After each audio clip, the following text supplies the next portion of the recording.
That means yes? Yes. Okay. I will call the this June 10th regular meeting of the Knox County Commission to order.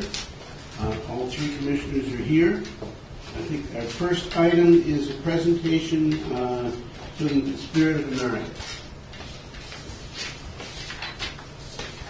Would you like to guide us through this? I would, thank you, yes.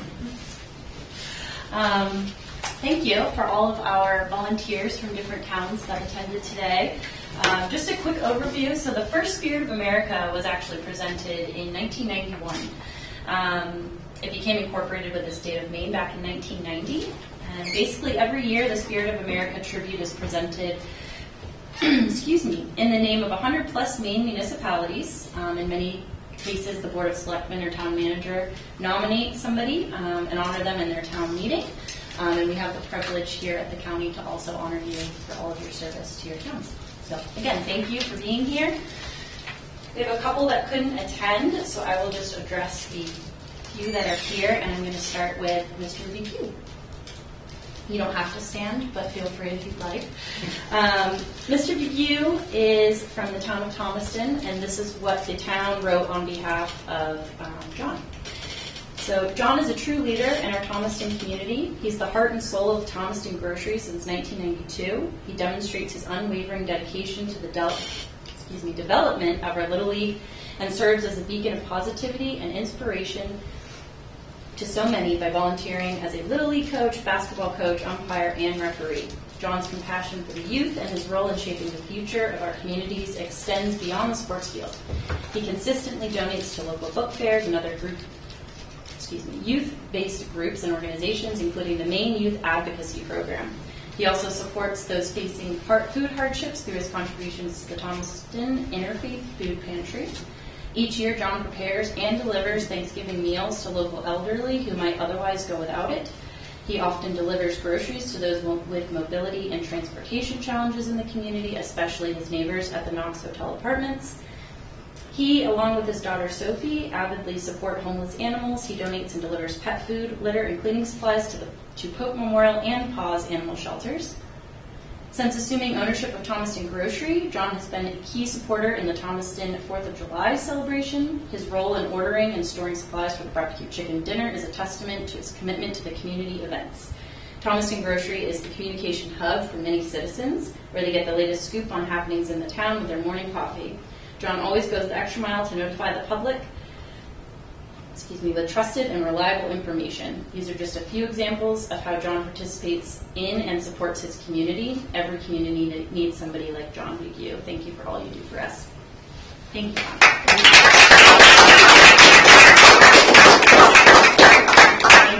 Thank you for all you do.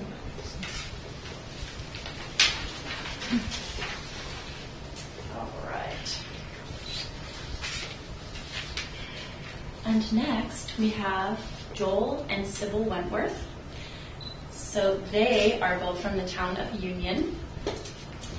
Joel has served for several years on the Cemetery Trust Committee and Budget Committee for the town of Union, whereas Sybil has been actively involved for many years assisting our community at People's United Methodist Church. Joel served on the board for 20 years as the chair of the B.M. Clark Foundation, and Sybil has helped for many years with the preparation of Founders Day, organizing children activities like the Teddy Bear Picnic and Pet Show. Joel has served on the Union Alumni Association and as a member of the Union Masonic Lodge, where he volunteers for transporting disabled veterans to services at Togus, and organized many chicken barbecues. The Wentworths have spent numerous years helping and volunteering behind the scenes of many community events, whether it be making parts for something that was needed or planning a musical recital. Be it resolved by the Select Board of the Town of Union that Joel and Sybil Wentworth are hereby recognized for their wonderful achievement, and we thank them for all that they do. Thank you.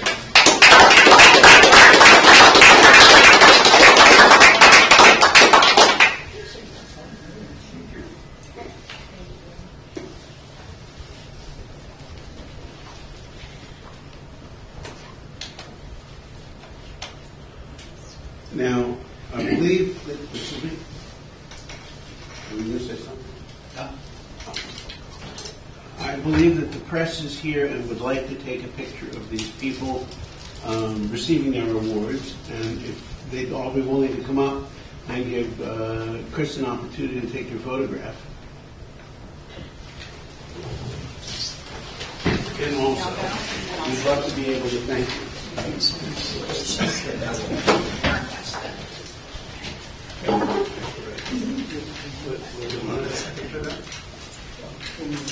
Everybody together. Everybody together? Yes. I don't know where he wants to set up. Just right there in front of Oh, right in front. He wants to sit here. That's really quite a resume. And the two of you, I like how it was written so that they matched you against her. She does the. Are you guys ever home together? This is a one time. Right. Big outing out. barbecue business. Yes, I noticed that. Every town has to have one, right? Yeah. Every town has to have a chicken barbecue. Yeah. Squeeze down here. Maybe we should stand in front of it. No. Yeah, that's it. Well, we can stand up In in front front There, in there. in front of it. Okay. So he's going to have us standing outside. Yeah. Well,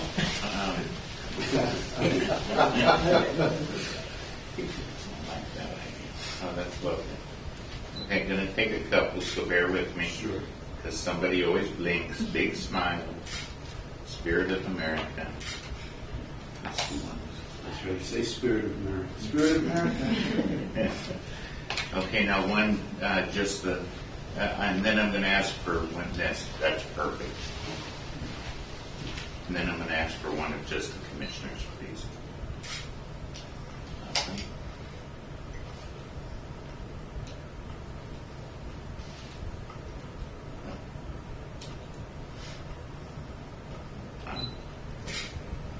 Lovely, thank you. And not just the commissioners, please. Just What do you need us for? Just some sort of blackmail? I don't have to file to vote. say sushi. Hey, sushi. All right. Only if you're mine.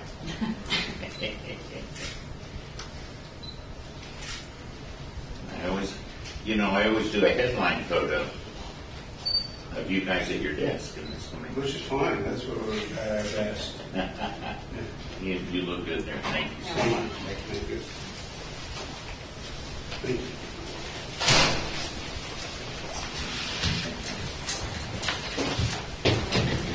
Skip to the night. Service is your land fees. Make me feel humble forever. Exactly. Oh, that's nice. Good.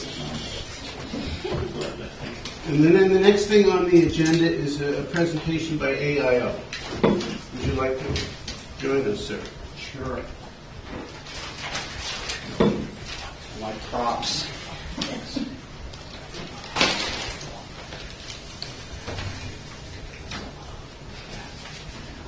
Sorry about all you people back there. Well, look with that. I'll flip it around. Flip it around in a minute. Thank you for taking a minute, or a few minutes anyway, to let me come and speak. And like if there was ever two organizations that align in terms of the constituency, if you will, it's our two organizations. So often I'm, in this town or that town, and it's, we serve the county. That's our scope, and so do you. I'll give you a couple of things. I don't know if you want to have one, and this may be more relevant. So just summarize kind of the latest sort of stats about AIO.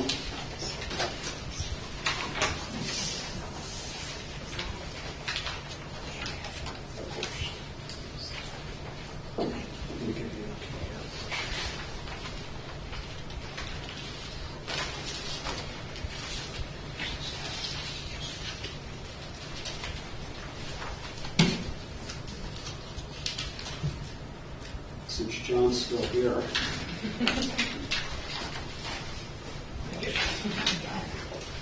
So AIO was founded 35 years ago. We just celebrated our anniversary last month, and full of backstory, but I won't give you all that. But it's grown from incredibly humble and very small and kind of irregular and bumpy and rocky beginnings to being like a pretty major organization in the county in terms of the scope, the reach, the touch. I won't go through each of these statistics, but we, past 12 months, have served 4,550 people in this county, right about 11% of the county. And if I added on, and this tree graphic is a simple but effective illustration of kind of all of these resources, all of these are groups, if you will, of organizations that when you list them all out, I risk missing some, but over 100 organizations and groups and businesses and so forth who support in this kind of like grouping the sort of the roots and of the tree, and then this is where all of what we receive, where it all goes. And again, it's kind of grouped, sort of three core legs or foundations: food, diapers, and energy. And food probably has the most threads to it, if you will. Most people who know anything about AIO will think about it as the market, this here in Rockland. But as we really have tried over the past few years to break down barriers and improve access, there's so many more ways and places in which you find AIO food and in which you find AIO services than just 1A Gordon Drive. So we now have 9 different self-serve shelf units that you would find. Maybe the most visible ones would be in 4 main health locations, 2 YMCAs, and others. We also, of course, do a long time thing that people know us for is a weekend meals program for kids. And that started with a few schools. Then it was all of the elementary schools. Well, I should say most all of the elementary schools. Last fall, we added Vinyl Haven. We now travel to Vinyl Haven every week, so they're part of that. And we added middle school and high school. So all 18 of Knox County's public schools have the benefit of our weekend meals, and probably something like 850 kids every weekend through the school year. Because kids are still hungry in the summer, we are now this summer starting, in 2 weeks we'll start a summer weekend meals program. And because schools are closed, we partnered with libraries. So 5 libraries so far have said, yes, we're happy and we're willing to be a distribution point for weekend meals. And so with those who don't know exactly how many, we're kind of targeting about 100 to begin with, and we'll see. Big demand at this particular library, we'll take some more the next week, and so forth. I want to just show you, I brought this because right now is the last of the weekend meals, the school year weekend meals. And, what is it about? Well, it's 2 breakfasts, 2 lunches, and some snacks. So here's 2 breakfasts, breakfast bar, there's a thing of oatmeal, 2 lunches. Here's a snack on the run. It's chicken salad and crackers, and there'll be mac and cheese. And then here's some snacks: Cheez-Its, Pirates Booty, and a cheese toast, a cheese cracker. Are you leaving those for us? I'm happy to leave those for you. I'm going to have a few more in the car too. This is kid-friendly. We always try to thread the needle between, healthy and, good for you, and yet kids are going to want to actually eat it, Most of the feedback, look out of 850, we don't hear from very many, and we don't hear much. And we don't know any of those people, right? It's all through the school. They're just, schools A will say 39 this week, and school B and so forth, and it's 850. But a lot of this, I would say this really makes a big impact. People really count on this and rely on it. As little amount of food as it is, it makes a big difference for the families who need it. What else? So the other aspect of food that I want to mention in this brand new, and today was a day, we now do a home delivery program. So we knew for a long time that sort of the big desert in what we do, like it's all about, I always say AIO has a high bar and a low bar for service, and that kind of sounds incongruous. What I mean by that is there's a low bar in the sense of if somebody gets to us, they're never going to be, we've never turned anybody away. Doesn't matter what their income is, doesn't matter what their circumstances are. If they've come to us and said, we need food, they're going to get food. The high bar aspect is they have to come to us. And where is 1A Gordon Drive and how do I get there and so forth. So all of these things, shelf-serve shelf units and et cetera are all good. I worked with Waldo Cap and we were up for a while during the winter. We were a stop on the dash. That didn't seem to help that much. It's a challenge for people to get anywhere. And you may be well aware of this. About a month or 6 weeks ago, J.T. Gorman Foundation did the survey for the state of Maine on transportation. Guess how many homes in Knox County are without a vehicle? You probably know this already. You know what that study said? I don't. 1,000 homes in this county do not have a vehicle.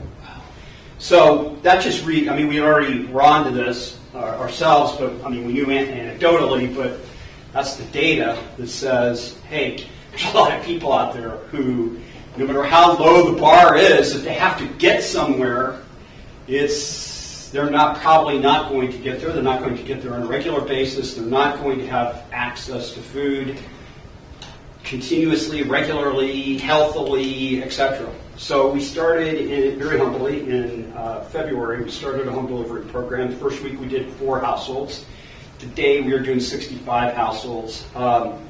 We still haven't really announced it in a big splash way, just because we have to kind of have, like organizations like us have to really walk before we can run, in the sense of having an infrastructure of volunteers to pick and pack, boxes of food, volunteers to drive those boxes from Cushing to Appleton to Union to Vinalhaven. We have to have all that kind of able to do it. Don't want to disappoint anybody. Never want to say, oh, sorry, we can't come this week or anything like that. So I think it's been a good pace of growth. 4 to 64 in 4 months time period is pretty good. And I'm sure that as the summer unfolds, I totally anticipate by the end of the year, 150 houses are going to be served by this program.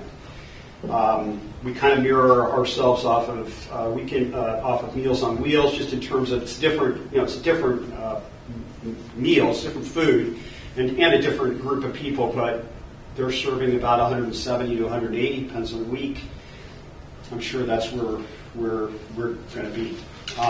So that's all about food. Diapers and energy are simpler in terms of the scope. Diapers, we have diapers from newborn to adult sizes. Anybody who comes into the market, any of these home delivery people, they're always asked, does anybody in the household need diapers? We provide those diapers. We provide diapers to them. Alan, do you provide adult diapers? We do. Okay. We don't. We distribute them a little bit differently. We don't ask people that. We just have them in the market. People take it. I think there's, just to give about dignity and, it's okay if it's your grandchild or your child, but maybe somebody doesn't want to say, yes, I need a size, let's see, a size medium or whatever. So we just have them in the market. People can take them. Yeah, but we do have them. And then the energy assistance is, also really critical. Especially a winter like we just had, where we went about 7 weeks without the temperatures really getting above 30 degrees for any length of time at all. It's a really hard winter. So we provide payments to either a CMP account or a fuel oil account. We have done it in waves just to make sure the funding's there. So we're now on our 4th wave. If somebody took advantage of every single wave, it would be to the point where they're receiving $1,000 for the season. So in total, we've given out close to 600, just under 600 gifts, about $180,000 for this season, October 1st through the end, and we'll go to the end of June. So those are the things that those are the hard kind of programs, and I had given you kind of some of these metrics there in the write-up. I would say, though, that the part that's harder to quantify, or it's harder to quantify, is really sort of what else does AIO do? We're way more than a place where people walk out with a couple bags of groceries. It's we have all these great partnerships. Some Maine Health now. I'm babbling. We're open 4 days a week. Monday, Wednesday, Friday, Saturday. Monday, Wednesday, Friday, for sure what I'm going to describe is the case. Saturday is a little different because it's a little more diffuse in terms of the people who come to the market. But people come to the market opens at 10. I pull into the parking lot at 7:30. There are 10 cars there. So we open up, usually it's by about 8. We open up, people can come in, they sit in our lobby, certainly more when it's really cold or when it's really hot. People like to come in, there's coffee, there's magazines, etc. So it's a place, a gathering place. I would say something about humans, how we are as humans, but Monday, the group is always quiet. Wednesday, a little bit noisy. Friday, off the wall. I can't, TGIF or something. And it's a really great vibe, and it's a nice place. But because of that, and so when we open at 10, there'll have been 40 people who will, like we have this numbering system, there will be 40 people who will be waiting to go into the market. And it's not that big a market, right? So not everybody can go in at once. So usually by about noon or 1 o'clock, like 1 o'clock, it'll start to get to the point where everybody from 1 o'clock on, they come in, they go right, they just check in, they get a cart, and they go in. So because there are by the time noon comes, there are about 60 people who will have come through in that 2-hour time period, other organizations realize, hey, this is really efficient for us. We can only provide a service. We think of them as providing a service, but from their standpoint, they can really touch a lot of people. So Maine Health is there every day, Monday, Wednesday, Friday. They're there. They have an office. We have to give them an office. There's privacy. They're able to help people sign up for programs, learn about programs, change a doctor, do all sorts of things. And that's just an example. The Career Center is there, not as regular or consistently. Other organizations will come. And why? Because they know that our client bases probably overlap, and they can see a lot of people easily, and we love it because it's one-stop shopping, so to speak. I mean, it makes it very convenient for people. This is a group of people who have so many barriers, so many rules, so many, you got to go over here, you don't have that form, you have to do this, got to go over there. And people just give up because it's too hard. And so anything that we can do to make it easier, smoother, faster, simpler, we love doing that. And so it's really great. Now, I would say on the other side of it, so if we're serving 11% of the population, and we don't have to be on one political party or not. We can all realize that come a year from now, come by the end of this year, that number will grow because so much of the support that people are needing and used to having will inevitably be reduced or go away. So that number will grow. But regardless of that, on the service side, organizations down here, all of these groups of people, churches, volunteers themselves who literally come in and spend an hour, 2 hours, or whatever with us, the farms, the businesses, all of this group is probably 11% easily as well in terms of providing that service and the people receiving that service. So we probably feel like it's harder to quantify this in total, but probably we're something like 1 in 5 people in this county are either touched because they're helping provide a service to their neighbor through AIO or because they're receiving that service. And, the truth is, we have a lot of volunteers. If you were to come in, a lot of those volunteers look like me. They're older people who need that companion, they need that purpose, they need that regular thing in their schedule that they do I'm at AIO every Wednesday from 2 to 4, whatever. And so it's, we probably need us as much as we need them. They're getting just as much service as the person who comes in and wants 2 bags of groceries, right? In terms of what it means to their life and how it's impactful to them and the role that it plays. I have a question.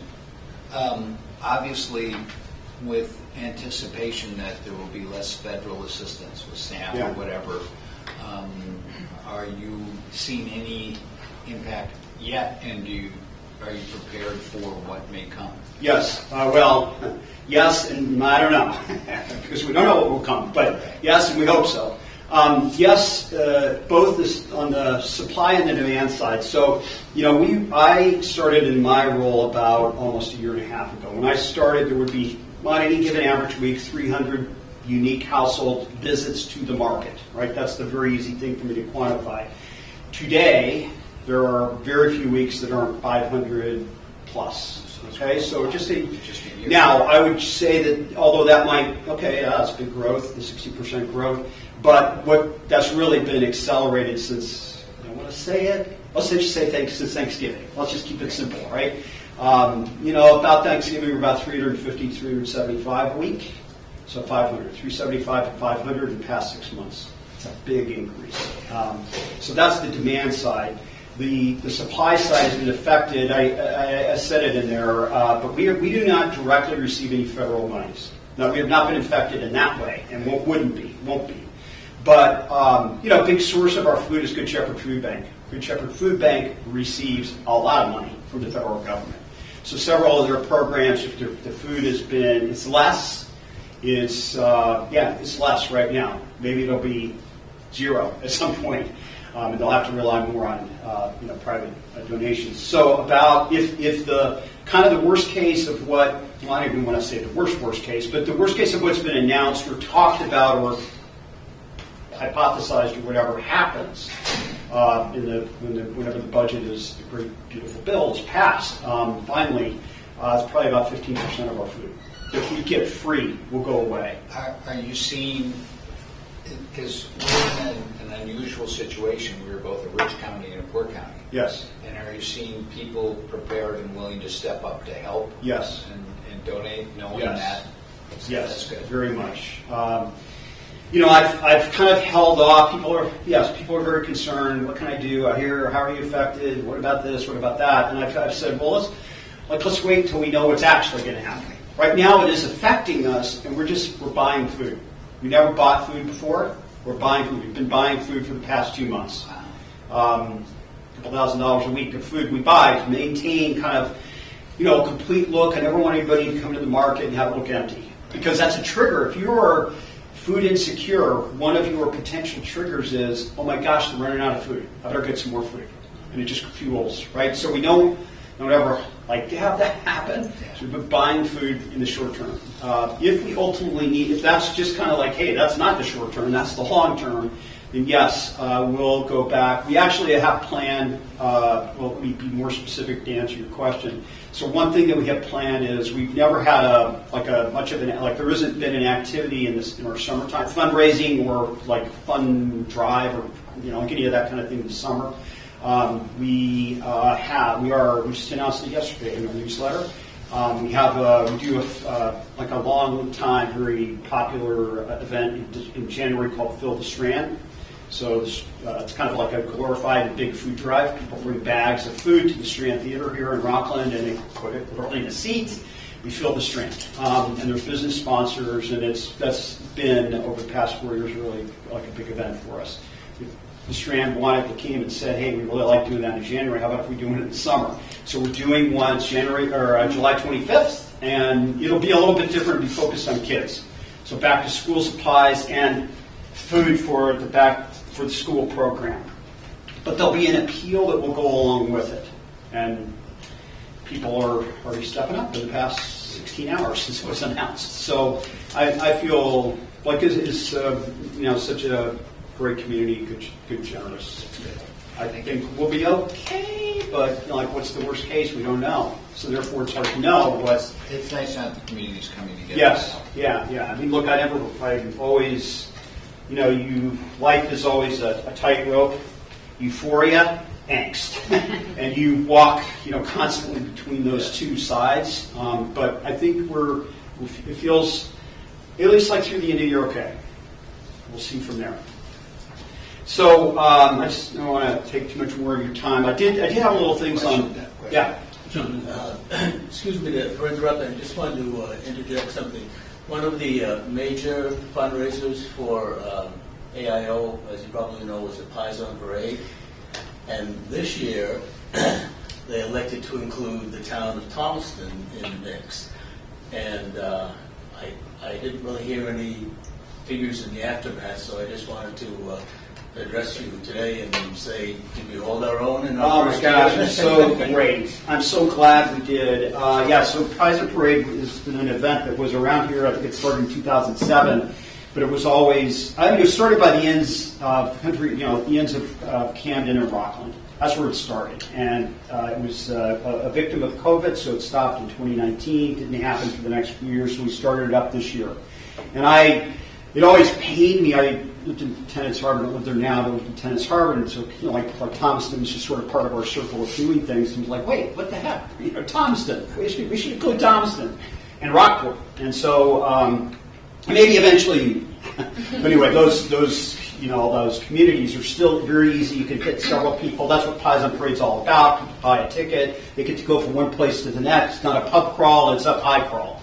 And I think we had 8 businesses, which I thought was yes, we for did. first And time. there could have been maybe 1 or 2 more, but it's okay. We had 8. And it was, I think the proof is if you talk to the businesses, right? From my standpoint, but I think the businesses, how else can a business, it doesn't matter if it's Thomaston or Camden, how else can a business, what other opportunity in a rainy, kind of chilly-ish March day can you get 200 people to come into your business, right? So in that sense, it was fabulous. I think it really met all the objectives. And just if you were on the streets that particular weekend, just seeing people and all the conversation, it was really, really great.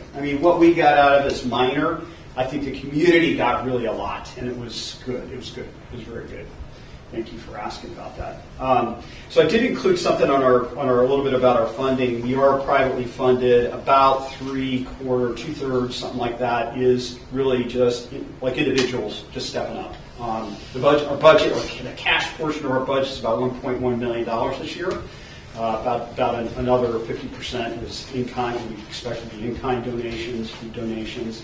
But that cash portion, about 65%-ish of it, 60 to 65, comes from just kind of like individuals stepping up. And then there's about 10 to 15% that comes through these fundraisers. So John mentioned one, I mentioned Phil the Strand, and the other big one is Art Feeds. So that's one of these fabulous collaborations where the prison woodworking shops make bowls, big salad bowls. Page Gallery in Camden helps recruit artists to paint them. And then they go up for auction in September. They're up for about 8 days or so for auction, and that's a fabulous thing as well.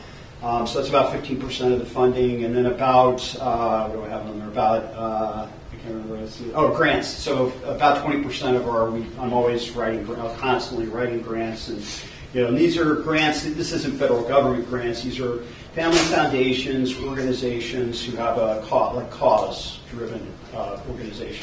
One more question. Your scope it says here Knox County. Yes. Are there sister organizations that do this around, or are you? Outside of the county? Yeah. Like Waldo and, so there's we're not the only game in town, right? We know that we're the only people who focus on the county.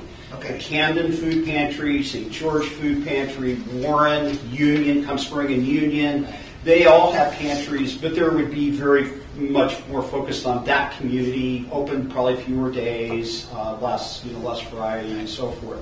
And so similarly, outside of the county, there's Belfast, the Belfast Soup Kitchen has a Waldo County focus to it. But you're sort of unique to our county. Yes, yeah. That's why I say we really align in terms of the scope. We align probably as well as any organization that you might encounter, just because of the scope of what we do and the focus of the people.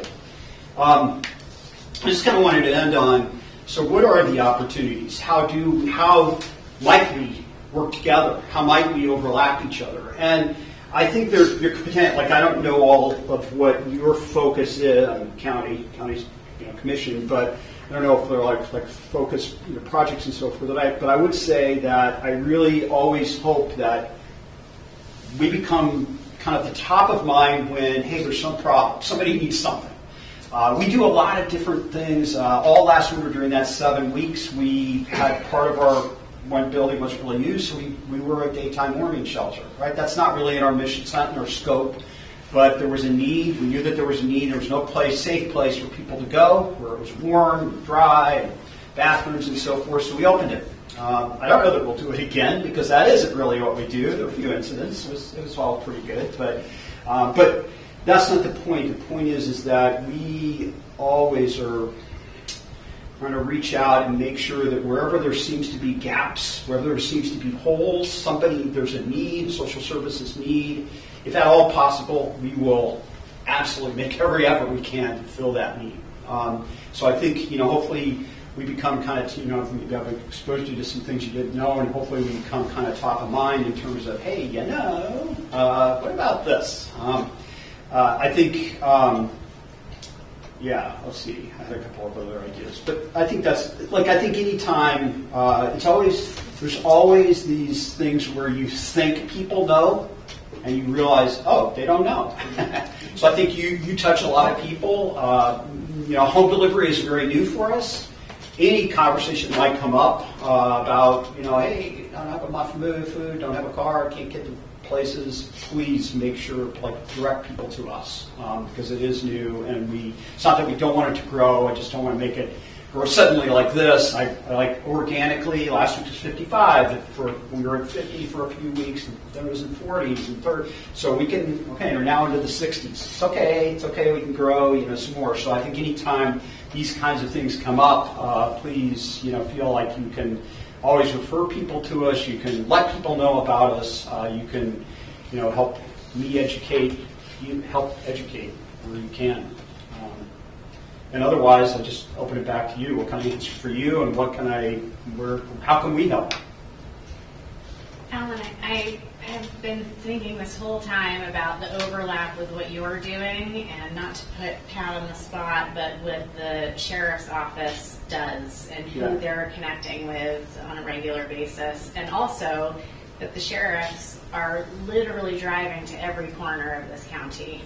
And not that the sheriffs are the right folks to be doing the food delivery, but is there a way to put some food in a cruiser, and as it's going to people's homes? So we actually had participated in some diaper drive stuff. Yes. At different times. COVID had stopped a lot of those things. But, Yeah. one of the things that also has come to mind for me, and this is a bigger discussion, but 411, counties have an option to have what services are in your county, like 911. Yeah. I thought this has been a great idea to bring things like this, because some people just don't know. Yes. And to me, I agree that the county should be maybe that person that shepherds people along to where the services are through the use of something like the 411 system potentially. Yeah. Yes, we have helped where we can. Yeah, the diaper bit is a great one, because, I only have a kind of a 2-year time horizon at AIO, but I know that over time, over 35 years, some of these programs have been executed differently, and there was a period of time where the sheriff's office actually were diaper collection points. And I don't even know, I think right now you're not doing any, but I think Rockland has something. The Rockland Police Department is doing some amount of that collection. So absolutely. And in terms of food, kind of pick out, we can create a common, hey, if I had these 15 items, we'll create a box or some kind of container that's easy to use. Happy to do that. That's a great idea. We've partnered a little bit with Triad as well. The Knox County Triad, because they do the federal food subsistence. So we do some partnership with that as well. So maybe a way to bring another partner. We've been kind of on again, off. I'm on those emails that go to 50 people. I haven't been for several months. But yes, I think, we would love to help in any way there that we could. Sure. Well, and I'm also thinking about when people leave the jail facility. If they can get signed, if they have a home that they're going to or an address that they're going to, if they can get signed up for those food deliveries right out of the gate, that's one more piece of stability in their lives as they're leaving. Isn't there? I think we were doing this, and then we had some turnover back about 6 months or 7 months ago, and I know that we haven't done it since. But there's once a month, there's sort of anybody who's getting ready to get out of jail, they can go to this I don't know, some like a room where there's all these different organizations there who can help, like housing and. So what we had done is we had kind of like job fair idea, which was resource fair. Yeah. We were bringing the community partners into the jail, putting them in the gym, having the incarcerated folks walk around and speak with each of those groups.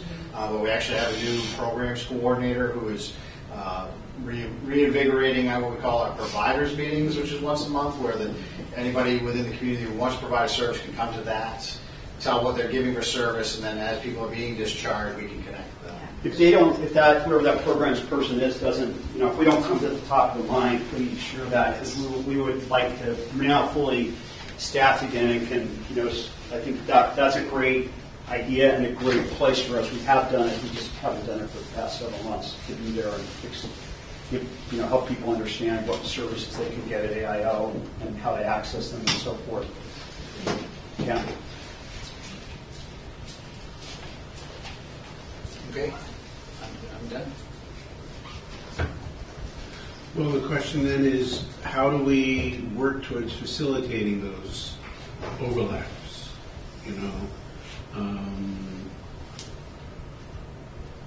Do we try to find somebody on the commission who wants to be representative to AIO?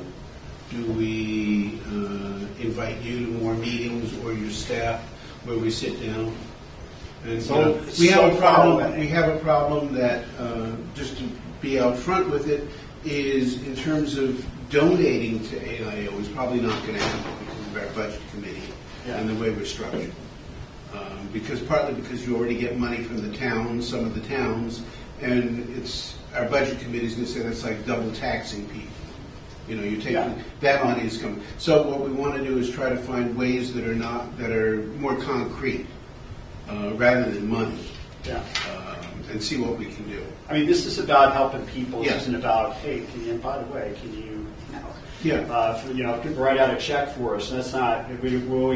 We worry about that in other ways. I think so. Yes, if it makes sense to come to some, if you could come to this. It's a long ways away, whether it's working through 5-minute drive, so it's easy to come. Right. Whether it's working through the sheriff or EMA, I appreciate what you did for the warming shelter in Rockland this winter.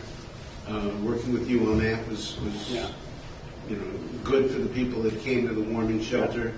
And there's going to be a million places like that, but we want to make sure that overlap is really there. Right. And not just something we talk about. Yes. I have an idea. Amber? Yep. Perhaps on the county website, we have a place that lists not just AO, but all sort of services, so people could go there and say, I didn't, because one of the problems is being knowledgeable about it. Exactly. If we had a section on the website that said, look for county services, that might be an interesting thing to do, good thing to do. It would also be an interesting thing for just county staff.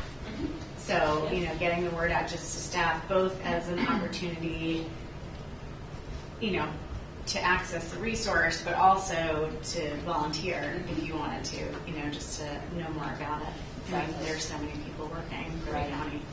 Right. And I've seen a lot of, or some other agencies require volunteer hours from their employees, and so I haven't dove into it yet, but it is something. You have lots of, constantly there are organizations, businesses that, have people come. The other thing, and what that also brings to mind is, Pat, if there's somebody, this probably isn't going to happen all the time, but if there's somebody who's kind of on the street and maybe not doing something constructive and needs something constructive to do, we always welcome any drop-in we have a very, the staff, we're used to having people who need something to do, constructive, useful, safe, non-judgmental, no questions asked. I think you could feel free to have anybody come at any time.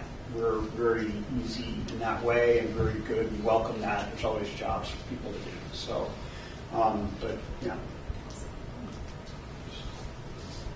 If I may follow up on Commissioner Ratner's comment, that's part of why I mentioned 401. Nothing wrong with our website, but some of our demographic does not have internet access. Yeah. And 411, from my understanding, you can use a 911 only phone to also access 411 and 988. Any of those 3-digit extensions, and my understanding is that a 911 only phone can access those. So by having that program, that potentially opens us up to getting to that demographic that wouldn't normally have internet access. So just food for thought for you folks. What's the extent of our 411? Zero. We have no program, and as far as I know, there isn't one in the state of Maine. Other states have it, but basically it's like the 988. It's an informational, right. And it's, my understanding is it's specifically for counties to allow people to get connected to resources. We'd had to do a little more research, but it was presented at a conference I went to last year as the county should take more advantage of that program. So, there is a cost, I believe, associated. I just don't know what that is either. So. But it would go through our call center, and as we staff up, we can probably make that work down the road. There's also 211, which is that's the state access. Yeah, but they have information about every community, so that might be another. I don't know how much Knox County residents are using 211, but The challenge that in the conference they talk about 211 in particular. The challenge is it's harder for the state to stay updated on what resources are still in service or not. Because as the challenge comes, a lot of these groups are volunteer. That was why the push of this conference was 411, because the counties tend to know more readily who's still in service or not. They're updating their list much more frequently.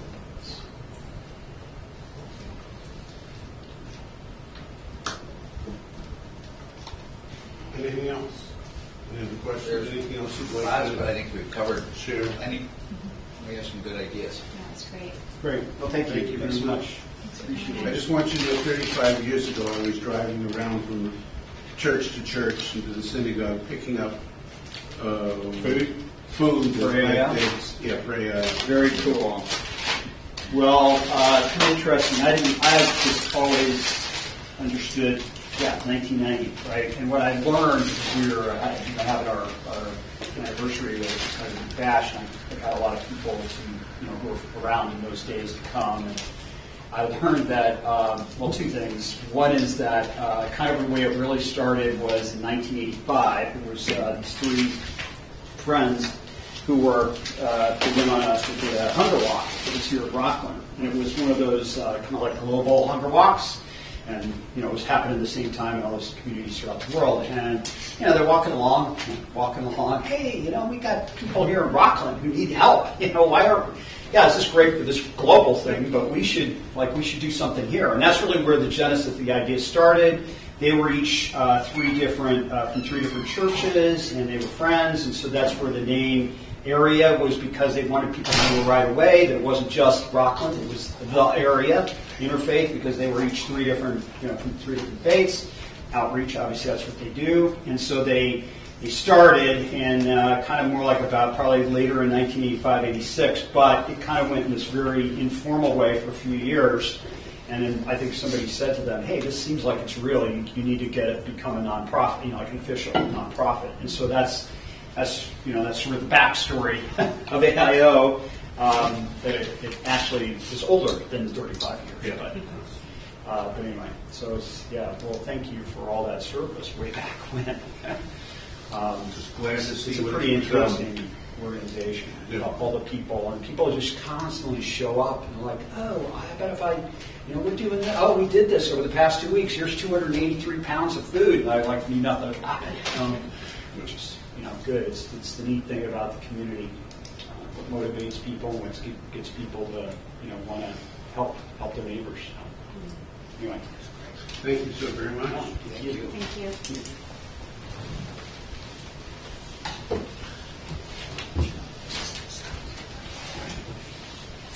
Okay, the rest of our agenda. Commission updates. Before we get to commission updates, we'll do public comment. Is there anybody who would like to address the commission? Seeing as there's none, we'll move on to the commission updates. Commissioners, do you have any updates you'd like to share? I think just one, which I feel like I need to pull up an email here, but as Amber has referenced in past meetings, we've started the strategic planning process with the Mid-Coast Council of Governments. And upcoming, we have a meeting, and I don't have those meeting dates right in front of me. Do you know them? I can pull them up if I have just a second. But I can at least get the first one. June 16th, I believe, is the internal, and June 23rd is our external. That's the external. Okay, so we have a couple of meetings. Yes, the June 23rd is from 5 to 7, and that's the internal one you've mentioned. Yes. And then I think that it's the same time for the 16th, isn't it? It could be that evening, so that towns and all of our agencies can attend. Yeah, that I should have written all this down beforehand. I had it in one of my notes, so we'll cover it one way or the other. Yeah.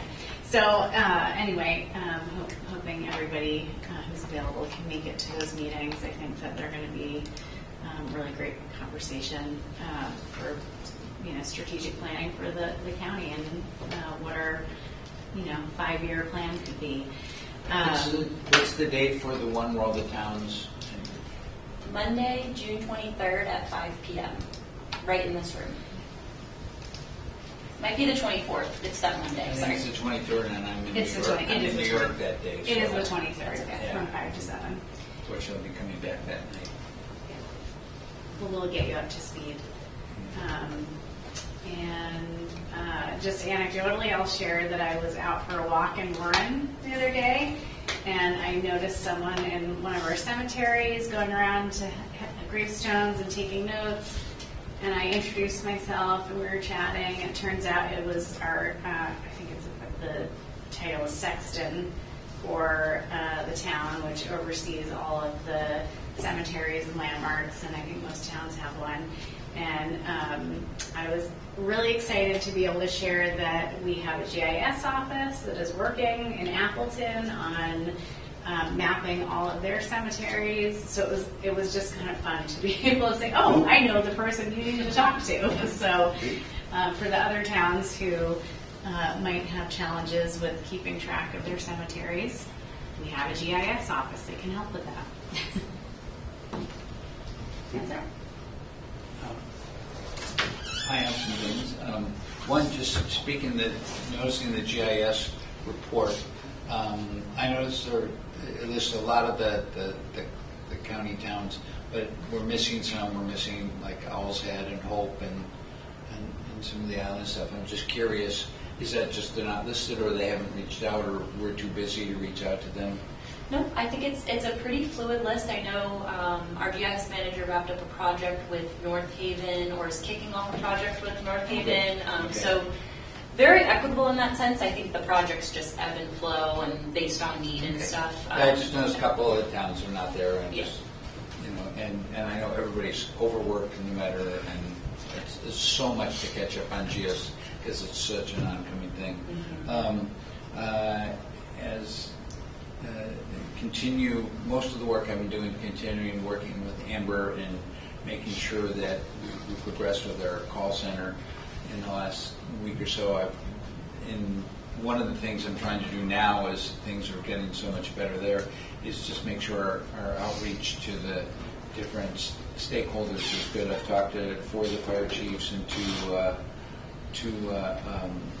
select board chairs in the last week, just to say things are going well. As there are hiccups, I make sure that they know that we're aware of it and working on it, and make sure we have good communication. So, that's important, that people know that we're here and that we're accountable for what we do. Great. That's it. I go to the Maine County Commissioners Association meetings, especially the legislative committee. We've been meeting once a week for quite a while. The legislative system, it's not that the legislature has stopped doing things, it's that most of the public comment periods are over. So now it's just up to the legislature, and so the lobbying effort on that end is let down. There is our monthly meeting of the commissioners on Wednesday, which includes the risk pool. I don't think there's anything outrageous going on there. It's just going to be more of the same, where they tell us that the different towns have too many accidents from different sheriff's departments backing into things and hitting deer. So that'll be sort of normal. The workforce group that meets out of Brunswick, the coastal workforce group, is getting most of their funding next year from the federal government. It'll be down a little bit as far as they know, so they will continue to do their workforce training throughout the state or throughout the 6 coastal counties. Other than that, it's quiet. It's summertime. It's going to be good. Yeah. One other thing I'll add, I continue to make some calls to investigate TOC certification and continue to not get calls back. So Yeah. I will continue on. I will be going to the city council on, I think it's June 23rd. They're having a meeting, and I will try to bring up again the idea of we need budget committee members. Rockland. They're from Rockland. Yeah. And so I will bring that to them and try to remind them to see if anybody wants to step up. And who are the other towns that we need? Yeah, I was gonna. So we have 2 seats from Rockland that need to be filled, and we have 1 seat from Rockport that needs to be filled. Okay. And in the August joint commission budget, we will vote in the other 2 that have been nominated. So. Okay, so Rockport and Great. Anything else from commission updates? I'll just mention that MCCA did reach out, Maine County Commissioners Association did reach out about the jail cap, funding cap, and that's something that they were looking for some additional advocacy from commissioners on. And Yeah. I did reach out to all of the reps and to Penny in my particular district, and heard back from Bill Pluker, who stated the obvious, which is the budget is really tight this year, which it is. But from what I understand, I don't know if there's been any progress, if you've heard anything about that, Ed, but I think the budget process is probably going to wrap up today.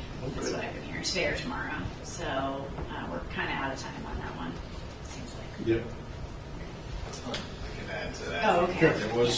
There was an amendment that came to the floor. I don't think they voted on it yet, but it has stripped the funding out and has asked the Community Corrections Professional Standards Council to provide a report by end of year so that they can take it up again when session opens. Great. To then potentially fund it during next session. Okay, excellent. That's super helpful. Thank you.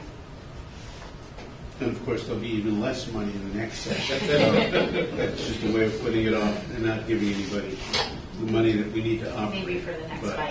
That's sort of the jail funding piece. So that is not the raising the cap piece. Right, which is an interesting. If you've read what it says, it's not something that the whole all the counties do. It's individual counties have to apply for that. And so we'll work on that once the deadline comes, which is what, next year? Yeah, so if you can convince a representative to put in emergency legislation, yes, it would be next year. So if not, it'd be 2 years. Right.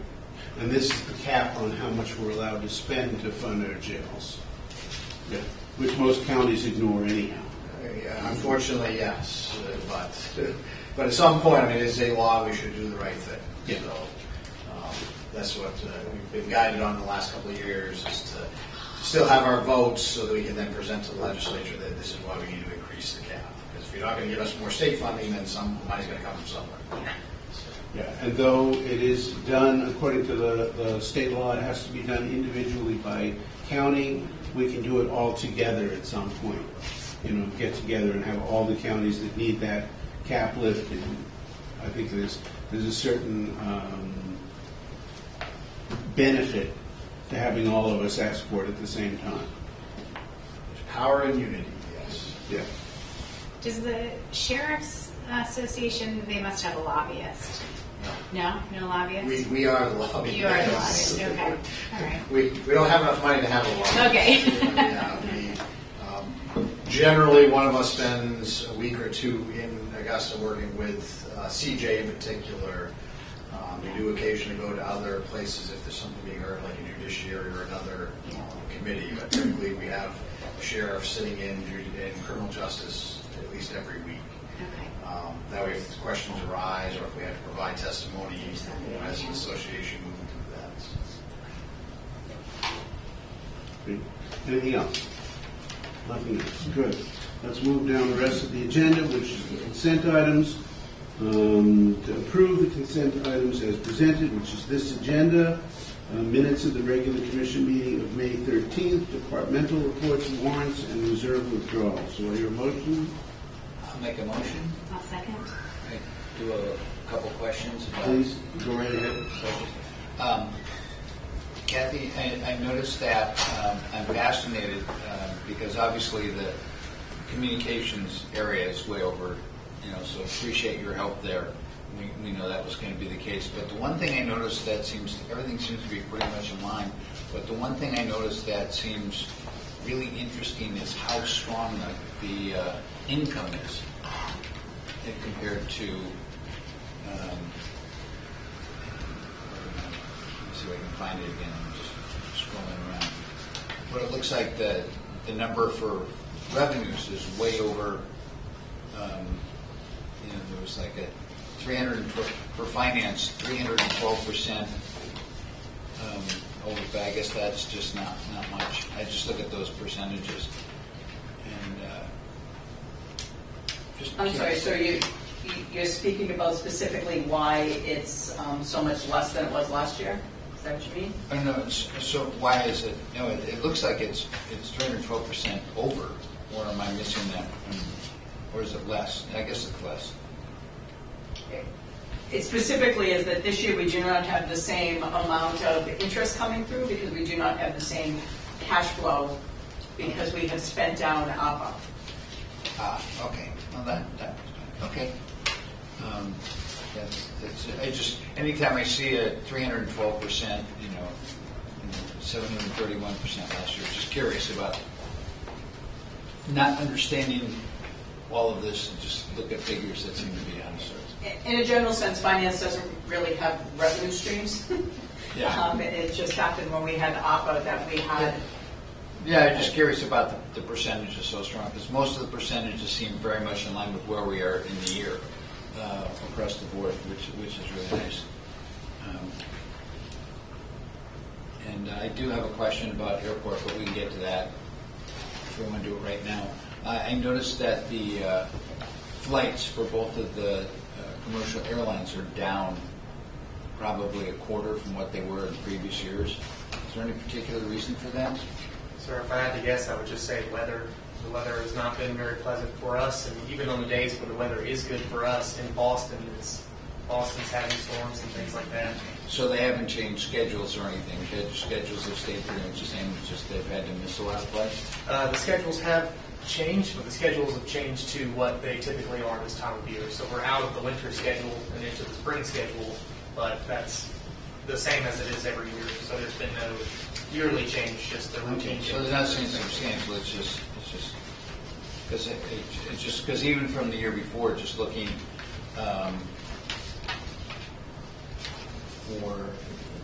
I guess it pretty much year to year. Cape Air is we've been about January, February, March, April. February, March, and April are all down, like a quarter from the year before. And same thing with Penobscot Air. They're down as well. Just looking at the figures, just making sure that everything's okay. It's just we can't change the weather. Yes. Okay, I'm done. Any comments? Any discussion? Only thing I will add is from the Knox County Regional Airport report that it says the solar energy generation facility is up and running. Yes. Do you want to give us a report on that at all, in terms of whether we think it's working or not? Yes, sir. So on May 8th is when we received the certificate of completion. I believe, I don't know the dates in front, I think it was May 16th is when the the switch was actually flipped on. We're actively drawing power and receiving revenue. I get a report every morning that shows us, how many, I don't even know the units, but to show, how much power we're drawing from each of the panels. Does it look like it's working about the way it was presented that it would work? Yeah, there are a few panels that we see that aren't drawing, that seem to be either not drawing power or maybe not drawing as much power as we had anticipated.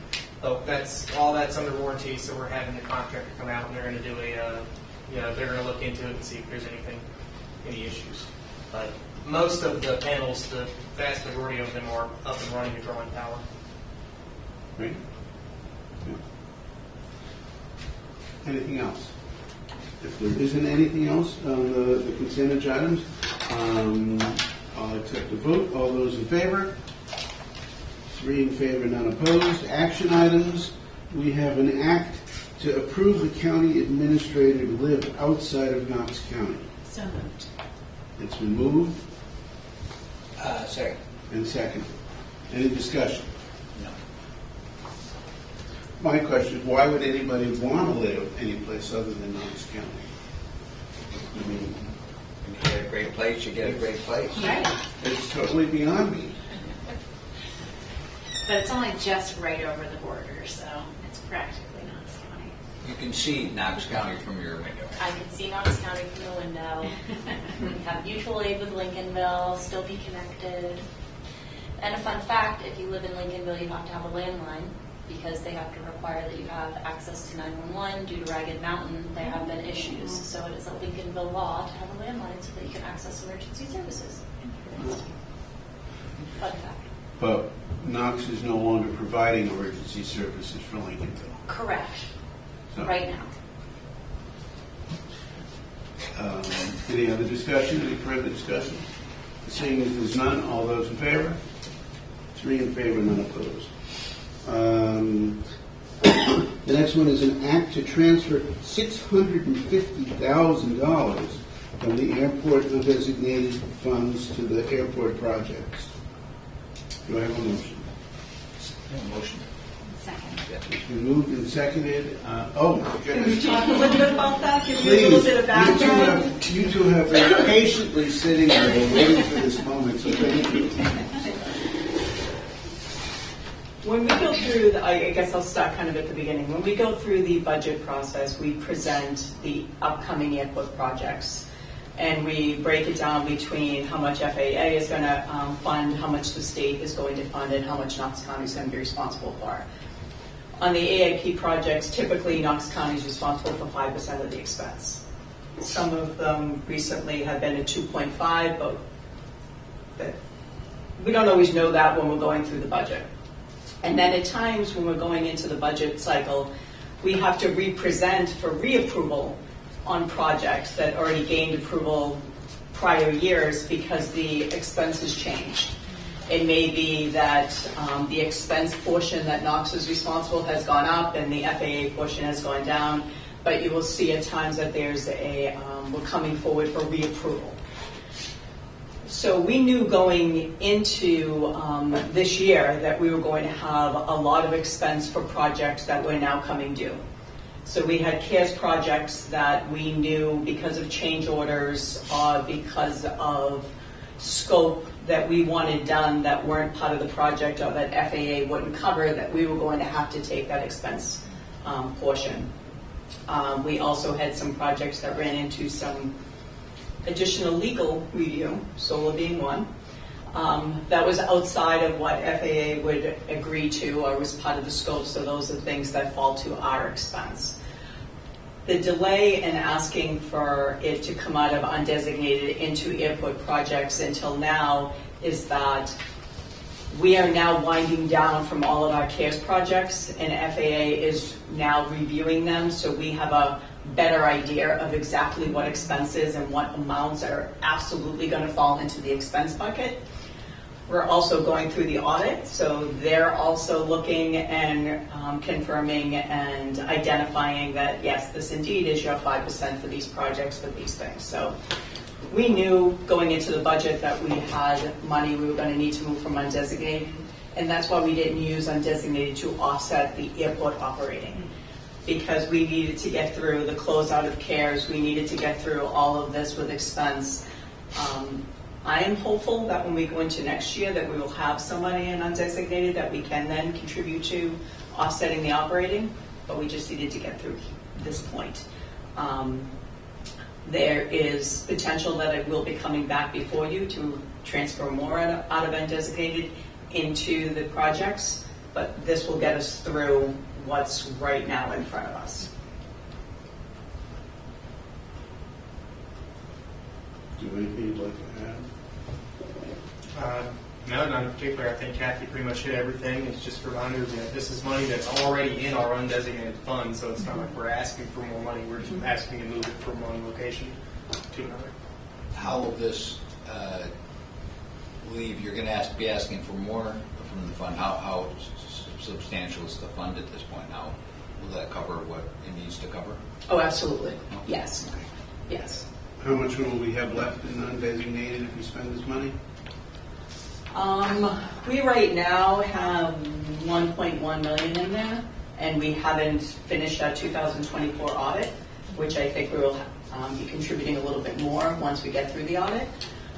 So there's not a risk that we're not going to have that money available, but we didn't feel comfortable taking any of that for operations, and we didn't want to be premature on that. Keeping in mind, too, we have the charging stations, which we're paying 50% of that expense of that project, which is a fairly large component. But we knew that. We knew that was coming.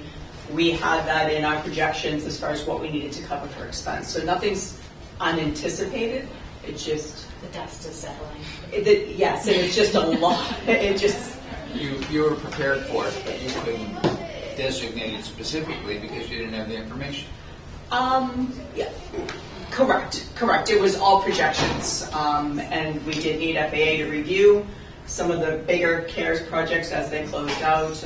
Audit needed to be involved, and then we also needed to deplete what was already in there because we had some money in airport projects. I didn't want to come to you to ask for money before I needed to apply the expense while there was money in that account that could fund some of the miscellaneous things that have been coming down. That are all part of the projection. It's nothing unusual. Sounds perfect. And a lot of these are projects that predate you coming here. Yes. Do you want to give us just sort of a quick rundown on some of the projects that this is helping to pay for? So, are you asking for projects going forward or projects from the past? Well, this money is going to the projects in the past, correct? So there's the electric charging station. I know you all are familiar with that. We're having charging stations both for vehicles and for aircraft that are coming in. An essential component of that should be coming in August. So we'll have that up and running soon. There was the terminal hangar, which was a pretty large expense. The terminal hangar was what was it was the nice hangar that we had built. Penobscot Island Air occupies that hangar now, so they're seeing. They're seeing more business in that hangar, and they contribute to our enplanements now, which the more enplanements that we have once we hit over the 10,000 a year, the more funding that we get from the federal government. So that's kind of the intent to that, was to solidify our enplanement numbers so that we can guarantee ourselves that extra money. Let's see, some of the other large ones was the reconstruct the Southwest General Aviation area. The pavement in the general aviation side of the airport has been rough. It's kind of degraded for a long time. For a long time, the FAA wouldn't cover rehabilitation of any of that. A lot of that's changing now. So they've covered the taxi lane, and now we're doing the taxi lanes in between the actual main road and the hangars themselves. So it's a pretty significant rehabilitation for that area. The master plan project is very routine. I know we've had a presentation on that before. That's routine. That's not a major expense as far as projects goes, but it's something that the FAA does require every so often. So that's something that we kind of have to do that one. I'm sure you all know about the solar panels. The solar panels went on for longer than what that project originally intended.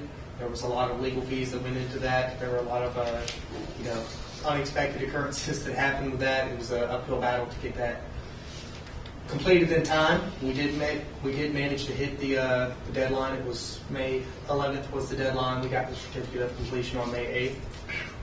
Yeah. So, yeah, the solar panel was a major aspect of this. I think those are the major ones, but there are a few others. And so the reason we know how much money we need, or for the most part know how much, because these are projects that are pretty much completed. Majority are completed, or we know that we are going to have to contribute 5% of the expense that we're going to incur this year, or 2.5% depending on the project. But we know what that number is because we're further down the road than when we first start these things. We are further down the road, but that doesn't mean those couple of projects won't come before you, because as we move forward, and then it goes out to bid, and then we get firm numbers, that number could change again, because it's just an estimate when we're beginning this process until it goes out to bid. Okay. Other questions? Anything else? If not, call the vote. All those in favor? Thank you both very much. Then discussion items. County Administrator updates. All right. Well, all of this is exciting, but the most exciting is that we were awarded the First Responder Cardiovascular and Cancer Screening Grant for all of our correctional law enforcement, detective, and communications team. So we'll find out the awarded amount, I believe, next week, and then we can start to coordinate that service for all of them. It's a mobile unit, so that'll be much easier than having to find time to send them off work or during work hours. They'll just be there, and their understanding of our work culture, so they can come at shift change, things like that. So very exciting to offer that. You hit all of the McCog stuff, thank you. One really cool thing that they're doing is they're getting a comprehensive list of all the services that this county provides. And I think that we can take that and run with it in a lot of directions. It'll not only help with strategic planning, but it'll also kind of build of kind of the direction we want to go in. So I know a couple people have already responded to me about that, so I'm looking forward to getting those responses and working with Commissioner Hind and McCog to kind of see where everything goes. MRI, we just had our final meeting today. This is the job description and compensation study, so we'll get that full report with their recommendation and the cost impact at the end of June, which we will then present at the most likely July commission meeting, and then again at the joint budgeting commission meeting, so everybody's well informed.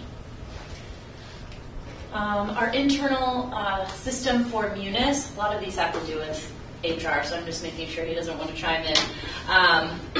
We were moving along with implementation. They let us know about a great tool that's going to make the user experience even better, so we've decided to dive into that a little bit.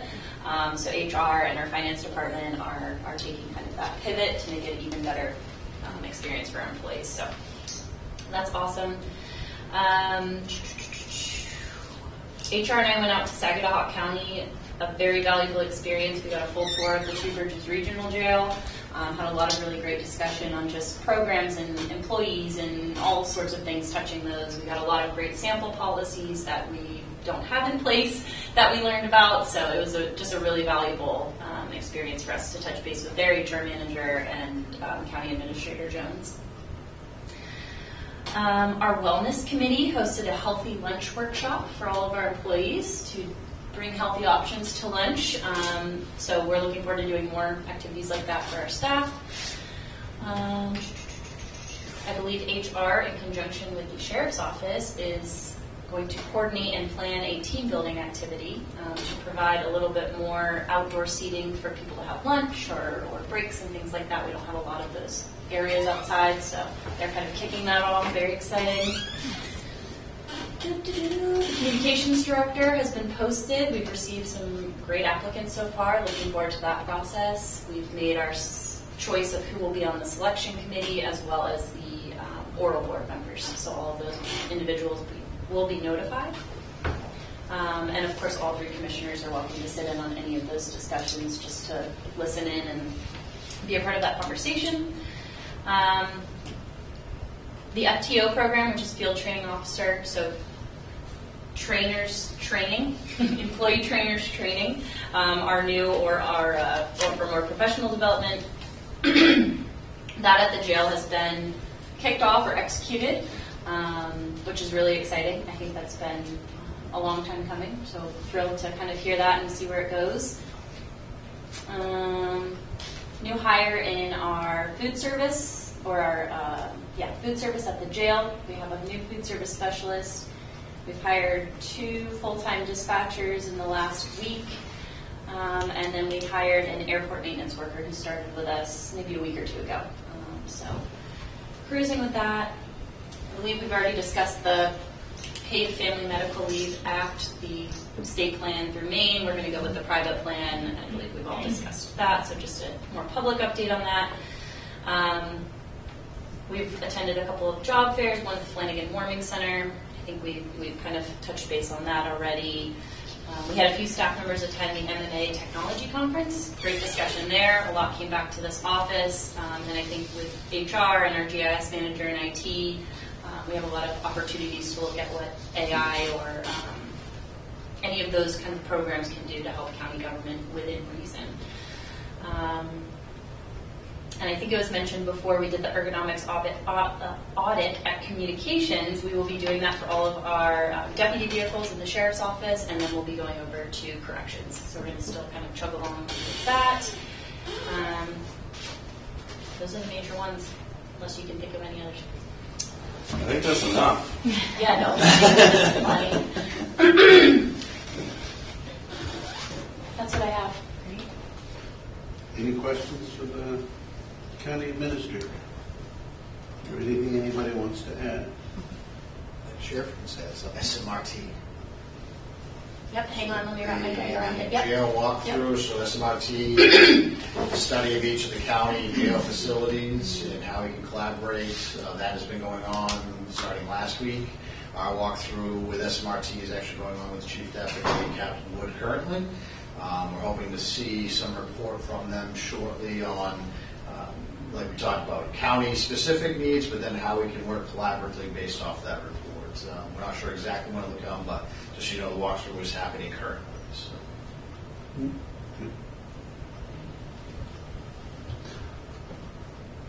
Just an observation, I guess. It occurs to me that partly because I think this is related to what MCOG does in general, but other groups do this. Every town has to have a comprehensive plan. And a lot of that has to do with land use, but it also has to do with how they envision their government. We don't, on the county level, have a comprehensive plan.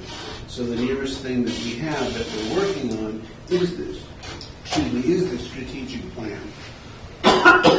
And we have to create it so that it's updatable on a regular basis, too. So I appreciate the work that you are doing on that and that you're going to do with them. But it also wants to be something that doesn't put us in a position that down the road we need MRI again to look at what we're doing that is built into the into our strategic plan. I will eventually. We're almost done. All right. Well, I was just going to say that I think the best kind of strategic plan is the kind that is a living plan, and that it is has flexibility built in, so that you're not, it's not a rigid plan that doesn't allow for some changes and adaptation as circumstances might change. So I think that would be a goal for me as I'm working on this with Amber and MCOG, is to make sure it's not backing us into any kind of corners, for sure. Any other discussion? Anything else anybody wants to bring up? If not, I'll entertain a motion to adjourn. We don't have any other meetings planned, any last-minute desperate meetings to do anything, right? Not today. We're not so far so good. Just the McCog meetings that Yes. Commissioner Yeah. Hines mentioned on June 16th right. and June 23rd. So if there's nothing else to come before the commission, I will entertain a motion to adjourn. So moved. Second. It's been moved and seconded. All those in favor? We are adjourned. Thank you. Thank you.